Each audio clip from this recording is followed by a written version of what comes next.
What's that? His convention? He doesn't pay me enough. I gotta buy movie posters, man. I gotta stay out on the road. You never know one of these days.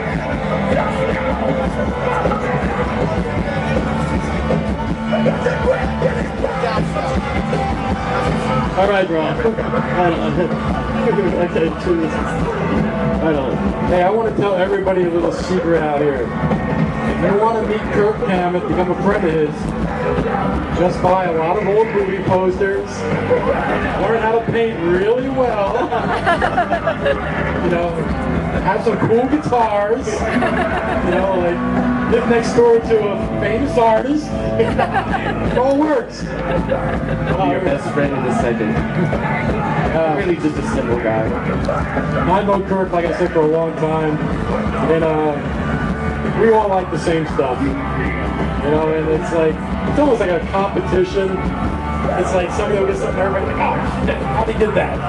And I was looking over at the Black Sunday painting, and I actually saw that at Florey's house back in 1989. And I said, Florey Ackerman was the editor of Famous Monsters. And I said, Florey, I'd love to buy that. I'll never sell it. It's sitting on his wall now. What the hell is that? I bought it about a year later. But I'm wondering, what is your favorite poster that you own? Well, I mean, it's pretty easy. I think it's the Mummy poster, the Mummy 3 sheet. It's the one that my Mummy car is based on. Well, not that exact poster, but that image. Yeah, the 3 sheet, it was great. And there's a very prominent picture of myself in that poster and the guitar.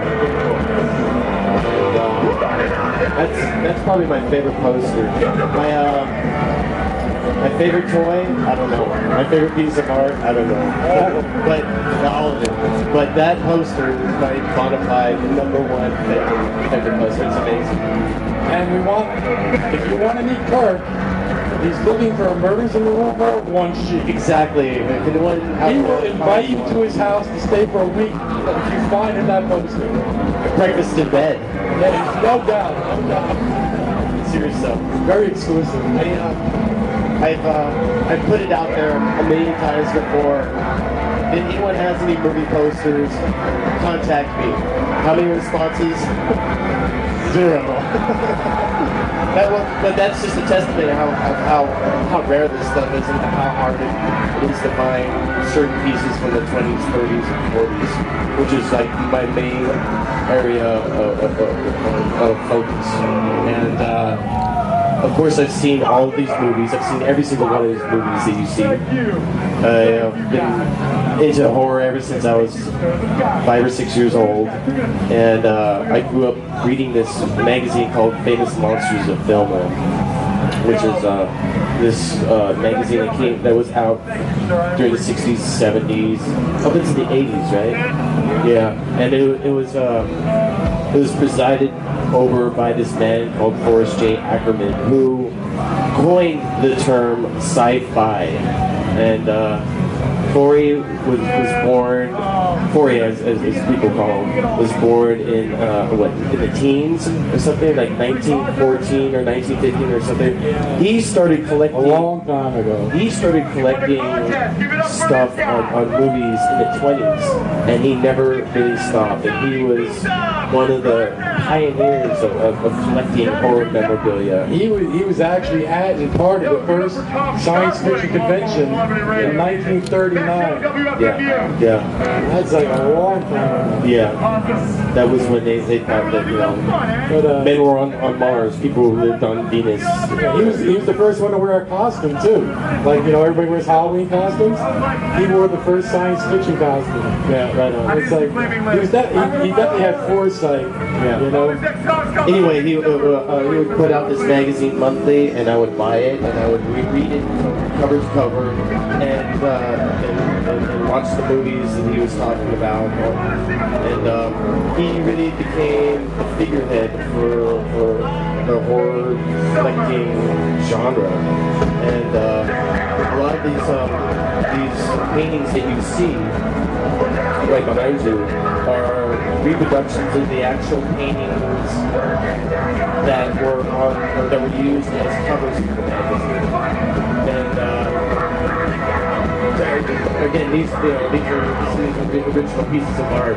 Super rare, super difficult to find. When you find them, you just have to act upon it and get them immediately because they rarely come up. And this is like the artwork is basically my testament to David's monsters of film, and my tribute to the book is actually a partial tribute to Forrest J. Ackerman, because without him, I mean, the horror genre would probably be a lot different. Probably been a lot different. He was also a publicist, or no, he was an agent. Yeah, he was an agent for a science fiction writer. Yeah, he was a literary agent, and he represented a lot of very prominent people back in the day, like Ray Bradbury, which just passed away recently. Isaac Asimov. He also knew Ray Harryhausen. Ray Harryhausen was a very famous effects guy who did a lot of stop motion animation films, like the Sinbad films. And, they called himself the Bad Pat. Yeah, it was Barry Hackman, Ray Harryhausen, and Ray Bradbury.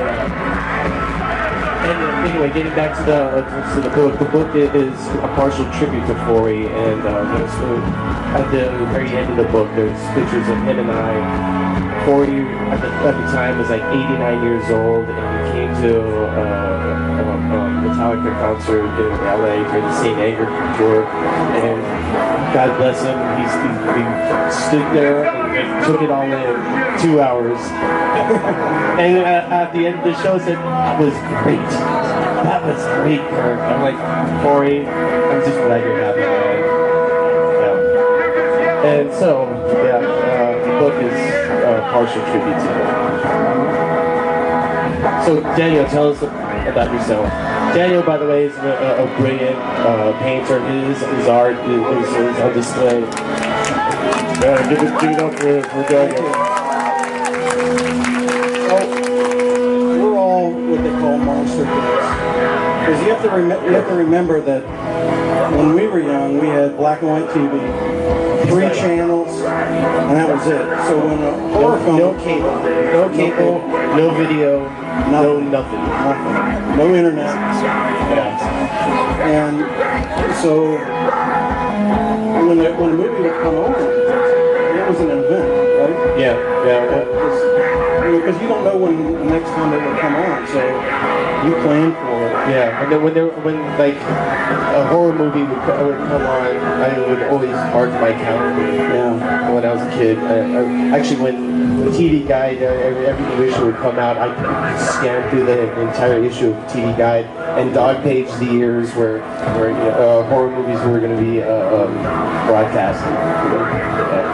But also it's the monsters from especially the Universal classics that I think that the reason why we're so attractive is because they were